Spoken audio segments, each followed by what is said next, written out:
My stepmother tied the knot with my father when he was on his deathbed, and now she's struggling to grab his cash and assets. But she's unaware of who truly controls his wealth. Me, only child of aging parents. Dad's going into hospice next week. Been a complete mess for a while now. We all saw it coming. Doesn't make it any easier, though. The house he's living in isn't even his. It's mine. Bought it years ago for him.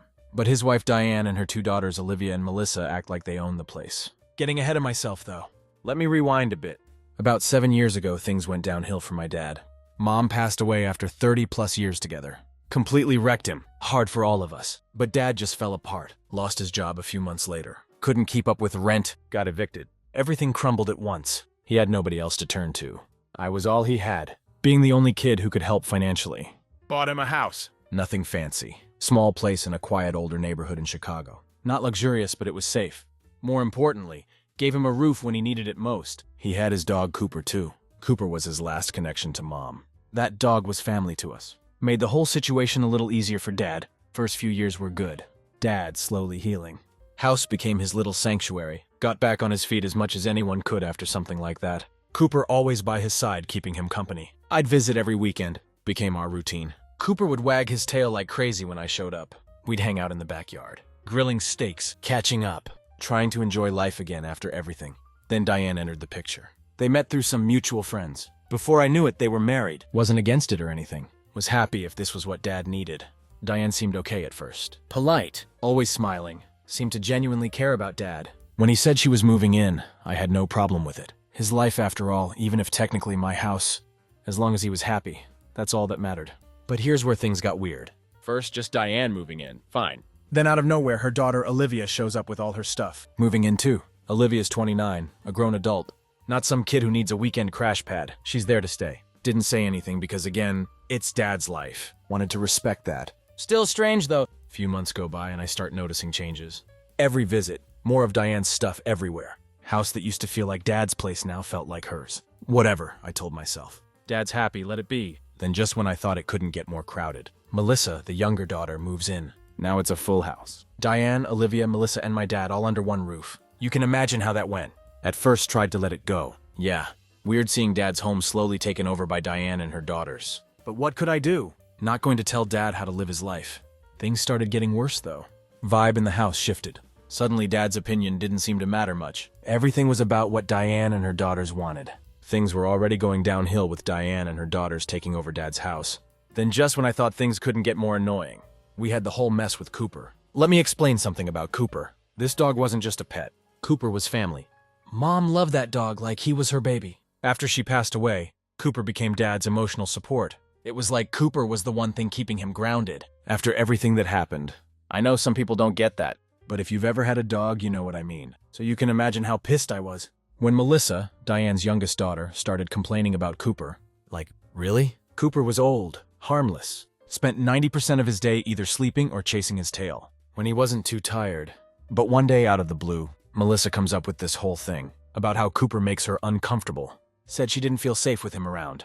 Now I'm not one to dismiss people's fears. But come on, this was Cooper, not some rabid wolf. The guy was 12 years old. Could barely make it up the stairs without needing a break. About as dangerous as a pillow. I didn't take it seriously at first. Thought maybe she was just being dramatic. But Diane, of course, jumped in to back her up, making a whole big deal out of it. She started saying that maybe it was time for Cooper to find a new home. Like he was some unwanted furniture that needed to be thrown out. That was my breaking point. I could see the stress it was putting on my dad. He wasn't just being asked to give up a dog. He was being asked to give up the last real connection he had to Mom. It broke my heart to see it.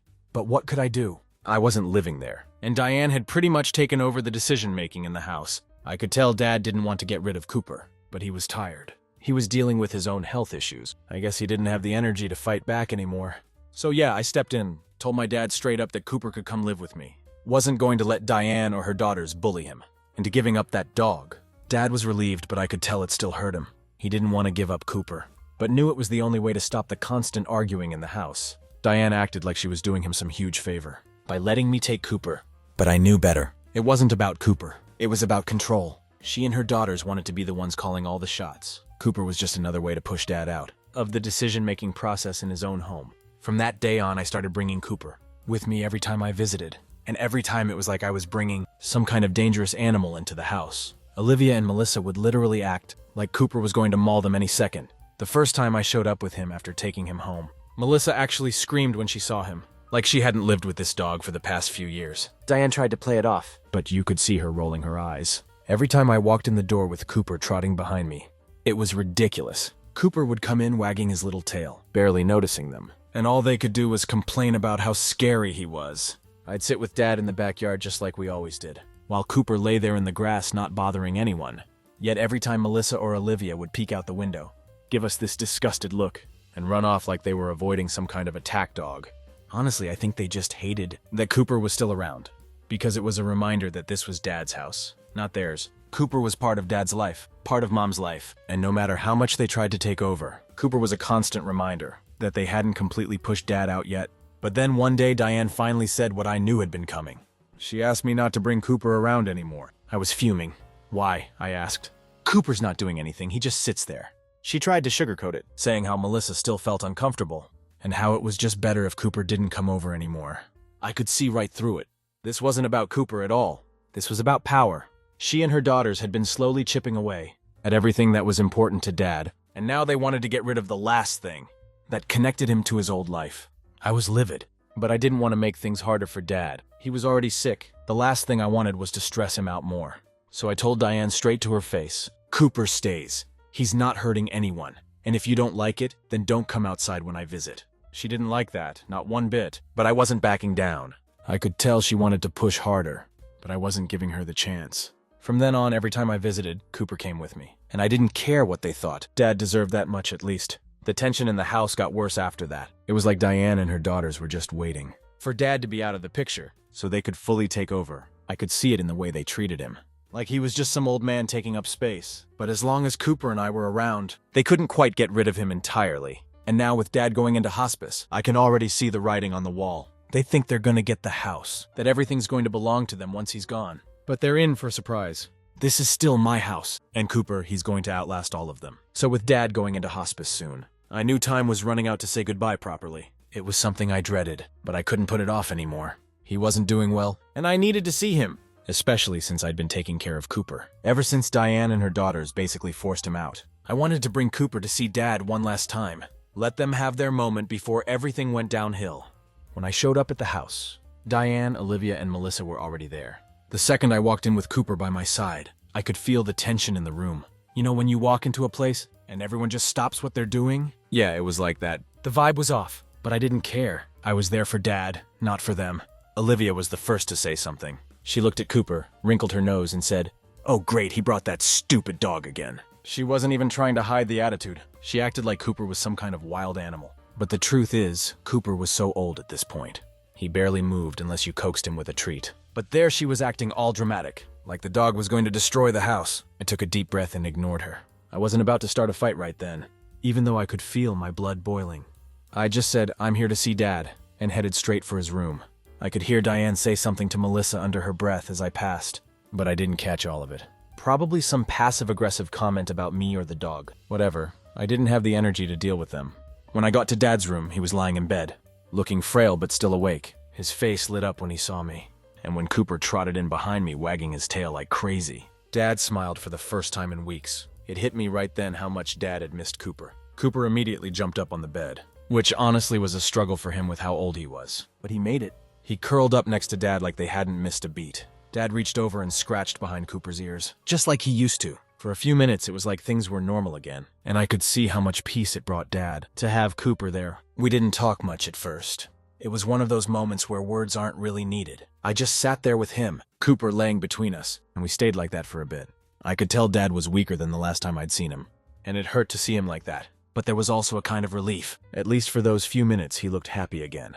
After a while, Dad spoke up. "I've missed this old guy," he said, his voice a little shaky but still carrying that familiar warmth. "It's good to see him again."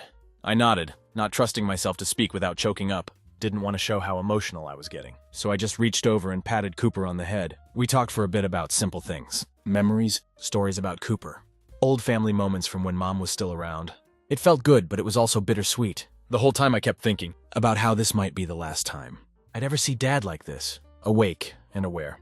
It's a hard thing to wrap your head around, even when you know it's coming. And then of course Diane had to ruin it. I was getting ready to leave when she walked in. not even bothering to knock. She glanced at Cooper curled up on the bed next to Dad, and immediately looked annoyed. "I thought I asked you not to bring that dog here," she said, crossing her arms and glaring at me, like I'd committed some huge crime. I felt the anger bubbling up again, but I stayed calm. "Cooper isn't hurting anyone," I said, keeping my voice steady. "He's here to say goodbye to Dad. You've got a problem with that?" Melissa, who had followed her mom into the room, piped up from behind her. "Good riddance," she muttered loud enough for me to hear. "I'm glad we won't have to deal with him after this." That was it. I'd had enough. I stood up trying to keep my cool, but it wasn't easy. "You know what? I don't care what you think about Cooper. He's family and he's staying here as long as I'm here. If you don't like it, tough." Diane looked like she wanted to argue, but Dad cut her off. "It's fine," he said quietly. "Let them be." His voice was soft but firm, and Diane didn't push it any further. I stayed a little while longer after that, mostly to make sure Dad and Cooper had enough time together. But eventually I had to leave. I knew it was probably the last time I'd bring Cooper over, and I wanted it to end on a good note. As I was walking out, Olivia was sitting in the living room, scrolling through her phone. She barely looked up when I passed, but just as I was about to reach the door, she said, "I can't wait until we never have to see that dog again." I stopped in my tracks, turned around and just stared at her for a second, trying to decide if I was really going to engage. But then I just said, "You won't have to," and walked out. I didn't need to give them any more of my time. On the drive home, I kept thinking about how wrong this all felt. It wasn't just about Cooper. It was about everything. How Dad's house had become something else entirely. How Diane and her daughters had taken over. How they didn't even seem to care about Dad's condition. It was like they were just waiting for him to die, so they could get on with their lives. But the joke's on them. This house isn't theirs. And when the time comes, they're going to find that out the hard way. After that last visit with Dad, I knew something had to change. I couldn't keep tiptoeing around Diane and her daughters, letting them act like they owned the place, while I just stood by. Dad wasn't getting any better, and it was only a matter of time before he was gone. Once that happened, I knew Diane and her daughters would expect to stay in the house indefinitely, just living there rent-free, like they'd been doing for years. I wasn't going to let that happen. But instead of dropping the big bomb on them about the house being mine, I decided to take it step by step. First, I needed to see how they'd react to the idea of paying rent. Maybe, just maybe, they'd show some sign of responsibility and agree to it. But I wasn't holding my breath. So a few days after that emotional visit with Dad, I went back to the house. I walked in, and as usual, Diane, Olivia, and Melissa were all hanging out in the living room, like they didn't have a care in the world. They were watching some reality show on TV, laughing at something, and it honestly made me mad. Dad was in hospice, and here they were acting like everything was fine. I took a deep breath and walked into the room. Olivia glanced up at me, barely acknowledging that I was there, while Diane paused the TV, clearly annoyed that I was interrupting their precious showtime. "Can we talk for a minute?" I asked, trying to keep my tone calm. I didn't want to start this off on the wrong foot, even though I was already feeling frustrated. Diane raised an eyebrow. "About what?" "About what's going to happen after my dad passes," I said. I could feel the tension in the room rise instantly. The smiles and laughter disappeared, and suddenly all eyes were on me. Good, they needed to hear this. "I've been thinking about it, and we need to talk about the house," I continued. "Specifically about rent." The word rent hung in the air like a grenade waiting to explode. Melissa let out an incredulous laugh. "Rent? What are you talking about?" I didn't let her get to me. "Once Dad passes, things are going to change. If you want to keep living here, you're going to have to start paying rent. I've already talked to a lawyer, and we've worked out a fair amount based on the market value of the house." Melissa looked at me like I just insulted her entire existence. Olivia sat up straight, ready to jump in with some snarky comment, but Diane beat her to it. "Wait a minute," Diane said, narrowing her eyes. "Why would we need to pay rent? Thomas wanted us to stay here." I nodded, keeping my voice even. "I get that, but I've been covering the costs of this house for years, and that can't continue after he's gone. You've had a good deal here for a long time, but things are going to have to change. Either you start paying rent, or you'll need to find somewhere else to live." The room went dead quiet. I could see the wheels turning in Diane's head as she tried to process what I was saying. Olivia and Melissa looked completely blindsided, like the idea of paying rent had never crossed their minds. Of course it hadn't. Why would it when they'd been living there for free all this time? Finally, Diane spoke up, her voice sharp. "This is Thomas's house. He wanted us to stay here. You're not going to charge us rent after everything we've done for him." I clenched my jaw, trying to keep my cool. "Look, I'm not trying to make this difficult, but the reality is someone has to take care of the expenses, and it's not going to be me anymore. I've already covered everything up until now, but I can't keep doing that after Dad's gone. You either pay rent, or you move out. Those are your options." Olivia finally jumped in, her face red with anger. "You're unbelievable. We've been living here for years, and now you're trying to make money off us? What kind of person does that to family?" I sighed, feeling the frustration building. I'm not trying to make money off anyone. I'm trying to make sure things are handled fairly. I've given you plenty of time, and I'm giving you more time now. 3 months after Dad passes. 3 months to figure out what you're going to do. That's more than fair. Melissa crossed her arms, glaring at me. So what? You're just going to throw us out if we don't pay? I don't want it to come to that, I said, meeting her glare. But yeah, if you're not willing to pay rent, then you'll have to leave. I can't keep covering the costs for you. Diane stood up then, trying to play the victim card. I can't believe you do this to us after everything we've done for Thomas. Everything we've done for this family. You're just going to kick us out like we're nothing. I shook my head. I'm not kicking you out. I'm giving you options. But like I said, things are going to change, and you need to be ready for that. I'm giving you 3 months to figure it out. That's more than generous. I could see Olivia getting ready to say something else. But I was done with the conversation. I'd said what I needed to say, and I wasn't going to stand there and argue with them all day.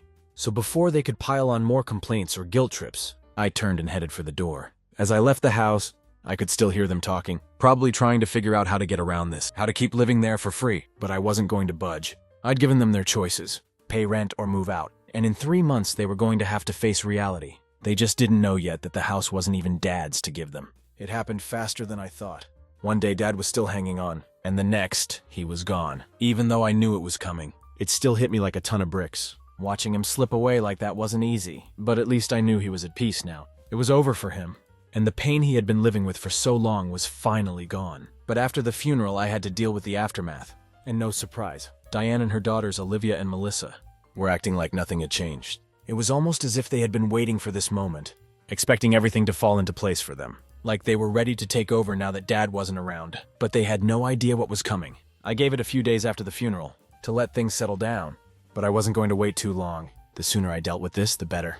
They were probably expecting to stay in that house forever, free of charge. But I had other plans. So I went over to the house. When I got there, Diane was in the living room with Olivia and Melissa, sitting around like they owned the place. They were laughing about something on the TV, totally ignoring the fact that Dad had just passed. There was no grief, no sadness, just them living their lives like nothing had happened.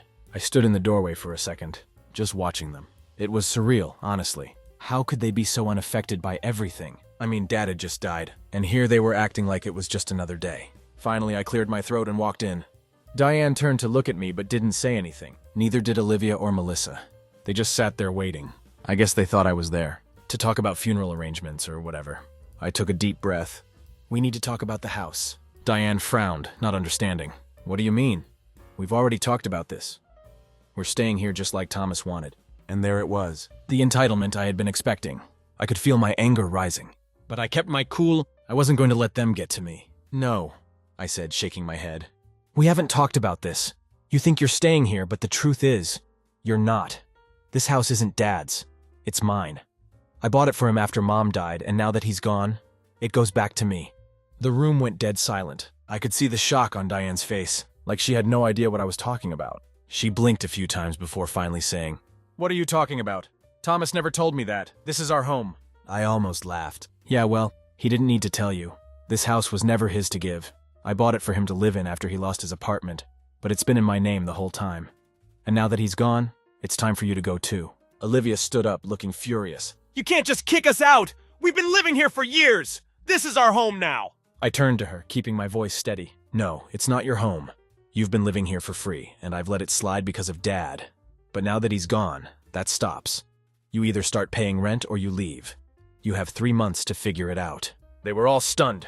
Diane looked like she was about to cry, but she quickly turned that into anger. "You can't do this to us! Thomas wanted us to stay here!" "I'm sorry," I said, although I didn't really mean it. "But that's not how this works. Legally, this is my house, and I'm not going to let you stay here without paying rent. You've been taking advantage of Dad for years, and I'm done letting it happen." Diane tried to argue, but I wasn't listening anymore.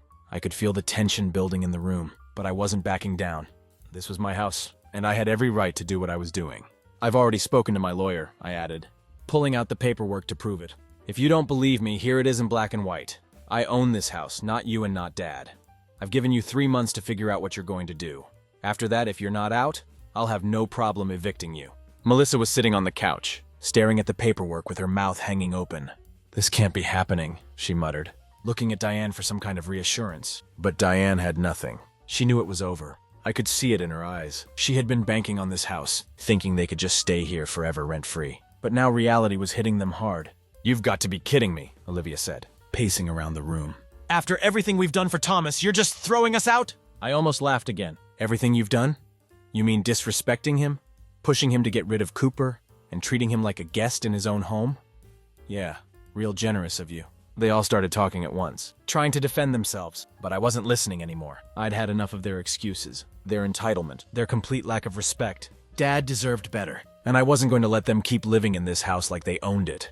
"I've said what I came to say," I told them, turning toward the door. "You've got 3 months. After that, we'll see what happens." As I left, I could hear them still arguing behind me, trying to figure out what they were going to do.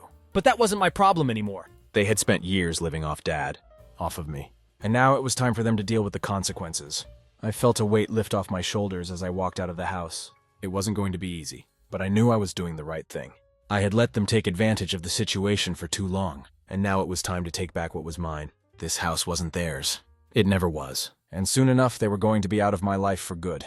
So after I told Diane and her daughters they had to move out or start paying rent, I figured that was the end of it. I mean, what else could they do? I had the law on my side, all the paperwork showing I owned the house, and I gave them more than enough time to figure things out. 3 months was fair, right? Well, apparently Diane didn't think so, because get this, she tried to sue me. Yeah, Diane actually went to a lawyer and filed a lawsuit, claiming she had a right to stay in the house, because she was Dad's wife and had been promised it after he died. When I first heard about it, I almost laughed. I got served the paperwork one afternoon while I was at work, and my first reaction was, "You've got to be kidding me." I mean, what was she thinking? She knew I owned the house. I'd shown her the documents, spoken to her calmly about it, and even gave her more time than most people would, to get her life sorted out. But no, apparently that wasn't enough. She decided to take it to court, thinking she'd somehow win. Now, I've never been a fan of going to court. The whole process is just a headache. But at the same time, I wasn't worried. I had my lawyer lined up and ready to go, and I knew we had everything we needed to shut this thing down before it even got off the ground. The first thing I did was call my lawyer. He was calm about it. Probably because this kind of thing happens more often than you'd think. He looked over the paperwork Diane filed and was like, "Yeah, this isn't going to go anywhere. They don't have a leg to stand on." But even knowing that, I was still annoyed that I had to deal with this at all. I mean, come on. They had already been living in my house rent-free for years. What more did they want? Anyway, the whole thing dragged on for a couple of months. Diane was making all these claims about how she was promised the house by Dad, even though there was zero paperwork or proof to back that up. She tried to play the grieving widow card, acting like I was this evil guy, kicking her out of her home. But the reality was, she had no legal claim to the house at all. During the hearings, I had to sit there and listen to her lawyer try to spin this story about how Diane and Dad had plans to leave the house to her after he passed, and how she had put so much into making it a home for them. Yeah, sure. What she left out was how she and her daughters had taken over the place, treated Dad like a guest in his own house, and tried to get rid of Cooper, Dad's dog. But of course, none of that came up. I kept my cool through most of it. I knew the judge wasn't buying it, and my lawyer was doing a great job, shutting down every claim Diane's lawyer made. We had all the documents to prove that the house was mine. Title deeds, bank records, everything. So every time they tried to bring up some promise Dad supposedly made, we hit them with cold, hard facts. One of the more ridiculous moments was when Diane tried to claim she had made improvements to the house, and that she deserved some kind of compensation for that. Improvements? The house was in the same condition it had been in when I bought it. If anything, it was in worse shape, because they hadn't taken care of it properly. My lawyer pointed that out, and the judge shut that argument down real fast. And to make it even better, Diane's daughters Olivia and Melissa had the nerve to show up in court and act like they were victims in all of this. Olivia tried to talk about how they had been living there for years, and how it was their home. And I just sat there thinking, you've been living there for free, and now you're trying to act like I owe you something? I wanted to say something, but my lawyer gave me that look. That said, let it go. So I stayed quiet. It didn't take long for the judge to make a decision. He basically said what we all knew from the start. Diane had no claim to the house. There was no will, no written agreement, nothing that showed Dad had ever promised the house to her. And since the house was legally mine, Diane and her daughters were going to have to move out. I wish I could say I was surprised, but honestly I wasn't. I knew this was how it would end. The whole lawsuit was just a desperate attempt to hold on to something they never had a right to in the first place. The judge gave them a final deadline, 2 weeks to move out, or the eviction process would start. When we walked out of the courtroom, Diane wouldn't even look at me. She just stormed off with Olivia and Melissa trailing behind her, all of them acting like I had done something horrible to them. But I didn't feel bad. I'd given them more time and more chances than they deserved, and they still tried to screw me over. In the end, they didn't have much of a choice. After the court ruling, they packed up and left. I didn't hear from them again after that. No more phone calls, no more texts, nothing. It was like they disappeared. And honestly, I was relieved. The whole thing had been a nightmare. But now it was over. The house was finally mine again, and I didn't have to deal with their drama anymore. Sure, it had been a long, exhausting process, but I came out on top. And Diane, well, she lost. It didn't matter what promises she thought Dad made. In the end, the law was the law, and she couldn't change that. So yeah, she tried to sue me, and she lost. Now the house is mine, and they're gone for good, and honestly, that's all I ever wanted.